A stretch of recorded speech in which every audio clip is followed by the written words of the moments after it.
I think we're going to have a deal with India, possibly. And that's going to be a different kind of a deal. It's going to be a deal where we're able to go in and compete. Right now, India doesn't accept anybody in. I think India is going to do that. And if they do that, we're going to have a deal for much less tariffs.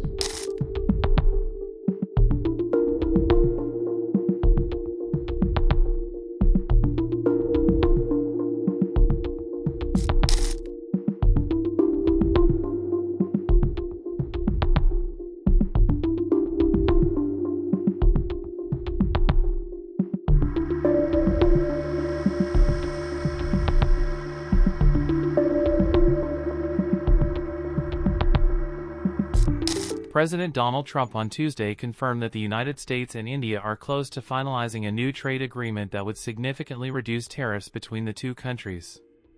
Speaking confidently, Trump said the deal would be announced soon, as both sides push to reach a consensus before the critical July 9th deadline. At the heart of the urgency is the expiration of a 90-day pause on a 26% reciprocal tariff structure, originally imposed on April 2nd. If no agreement is reached by July 9th, these tariffs will automatically return.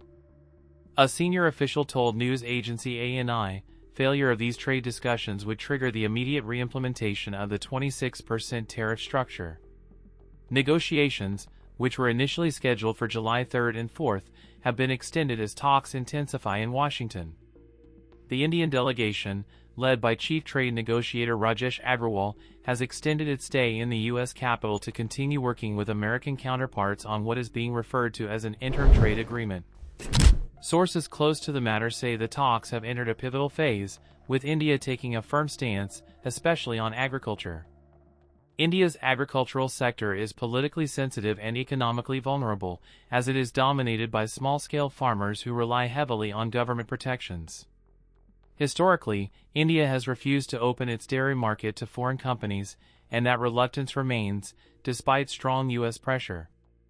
The U.S. is demanding lower duties on key agricultural exports such as apples, tree nuts, and genetically modified crops.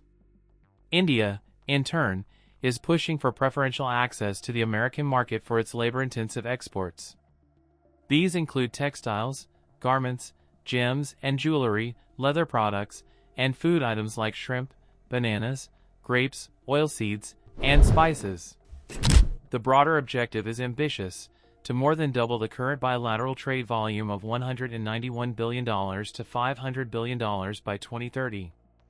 Both governments are aware that this deal could lay the groundwork for that long-term goal. India is also calculating its position based on three underlying assumptions, the most important being that the U.S. will maintain a steady tariff differential between India and China.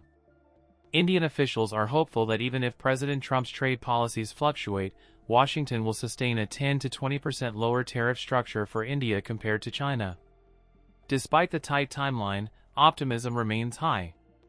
Trump's statement and the extended negotiation window suggest that a breakthrough is within reach. The next few days will be critical for both sides as they try to hammer out the final terms of a deal that could reshape bilateral economic relations for years to come.